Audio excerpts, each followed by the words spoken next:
never know exactly when she would arrive, but arrive she would.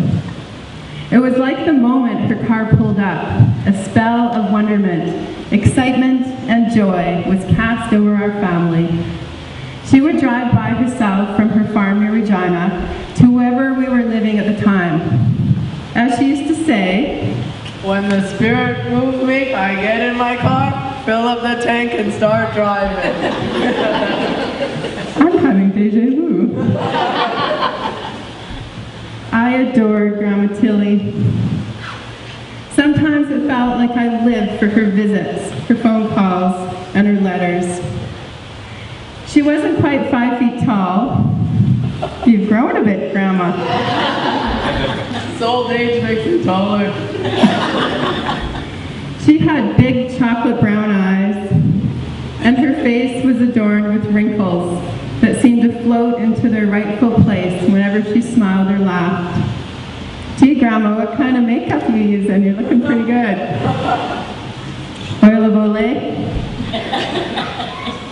Her hair was silver and was always worn in a braid. She was constantly tucking wisps of hair behind her ears, wisps that refused to be contained, much like Grandma Tilly herself. She was feisty, charismatic, funny, and generous. It was her way to share what she had and to ensure the elders and children that lived near her always had what they needed. She wasn't simply full of love, kindness, and joy. She was love, kindness, and joy. Grandma Tilly was ahead of her time. She was well-read and a university graduate, which for her age, and especially as an Indian woman at the time, is remarkable upon itself. After Grandma Tilly gave birth to her fourth of 13 children. There's a lot of guys at bingo.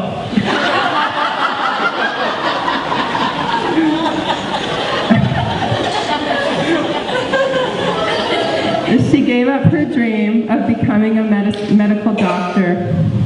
She focused on taking care of her family, running the farm, and continuing to practice the healing ceremonies and using the traditional medicines she had learned from her grandfather. By many, she was seen as a healer. Grandma Tilly spoke with an accent. Maybe some would even say she spoke slang. But when she was out in public, she spoke proper English, and her accent disappeared. One of my earliest memories of this was when she was living in Kelowna, and she took me to Orchard Park Mall. I was so surprised when I heard her talking to the salesperson. It was Grandma Tilly's voice, but different. When we left the store, she took my hand as we walked along. "My girl, I saw how you looked at me in there, like you was confused by how I talked to the lady. I know I sounded a bit different than usual, but I'm still the same person." She directed us to a bench, and when we sat down, she looked me in the eyes with softness. "You see, when I was growing up, there was lots of meanness to our people, and my dad didn't want me to experience any of that. So he taught me how to speak the proper English. It was very important to him that I was never judged because of my accent from speaking Indian. And to tell you the truth, Tilly, I love watching people's reaction when I talk to them. Most times better English than they speak. I'm usually shocked to see an old Indian woman speak to them like I do." She chuckled to herself for a moment and gave my hand a squeeze. Way back in university, I learned how important it is to challenge people's assumptions about us Indian people. Her voice got softer, full of sadness. Unfortunately, most of my kids got influence from school, and society aren't real proud to be an Indian. That's why I'm making sure you and your sister are proud of who you are. Times are changing for us Indian people, Tilly. Today, more and more of our people, they are proud to be Indian, and that is a good thing, a real good thing. I left the mall that day knowing my Grandma Tilly in a different way and loving her even more, if that was possible. When she was visiting, I would awake full of anticipation and excitement, as I knew a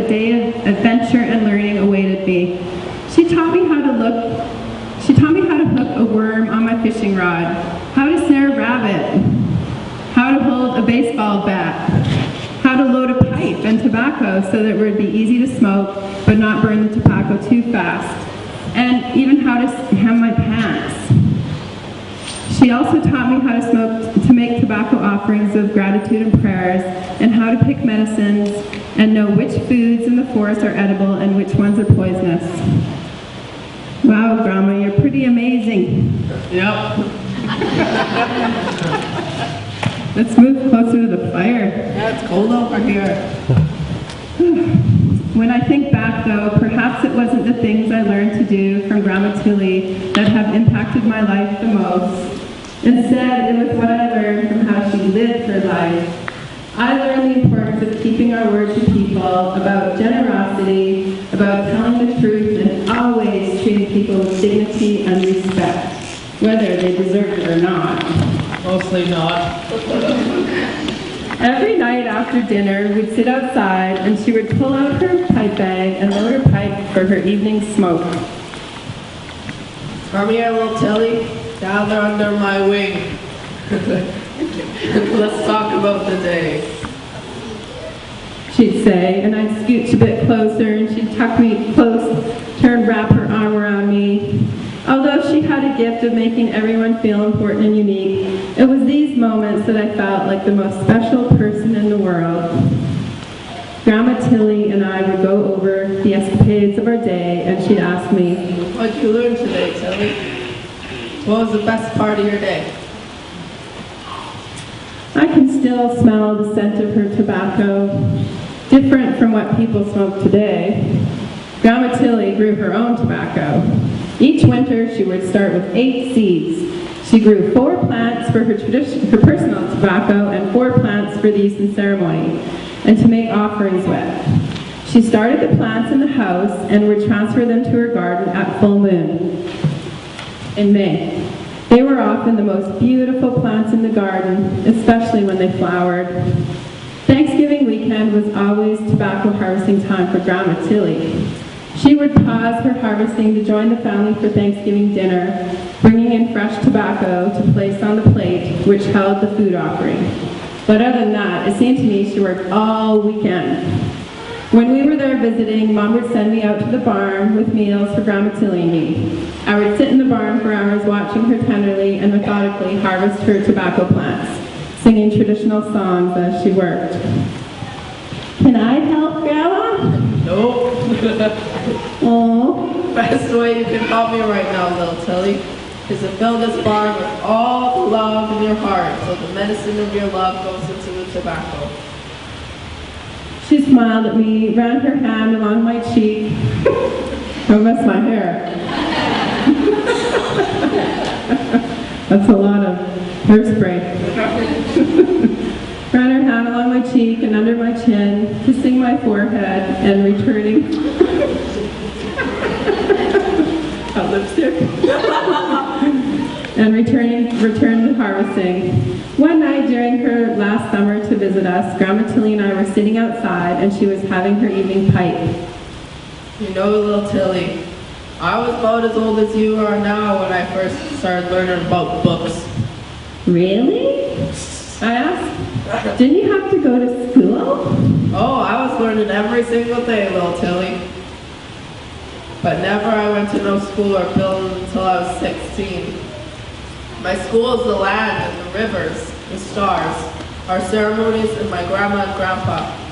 Our farm back here in Saskatchewan, that's where they taught me so much that I never would have learned in no school.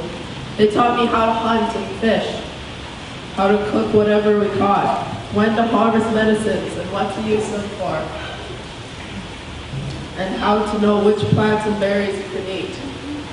I hear lots of our people today talk about learning how to live off the land, but back then it was just something it wasn't something we talked about, we just did it in order to live. My grandpa and grandma, they didn't speak any English, so I only learned Lakota.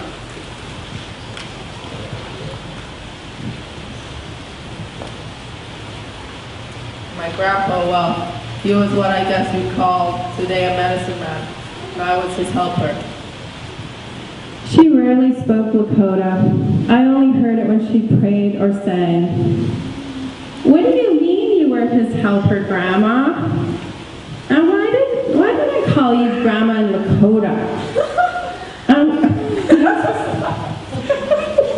And why don't you speak your language to me, or to my dad, or to Auntie Pauline? Oh, little Tilly, always so many questions you have.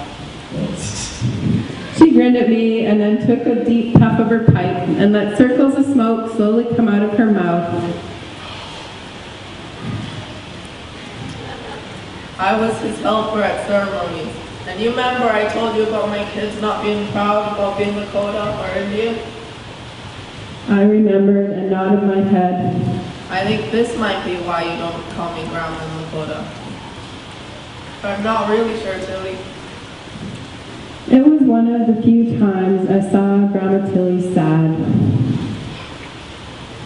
One of the most poignant things I remember her telling me was during a phone call, a call that had been interrupted a few times from community members wanting to use the phone line. She was on a party line. Grandma Tilly was in charge of the party line in her community, and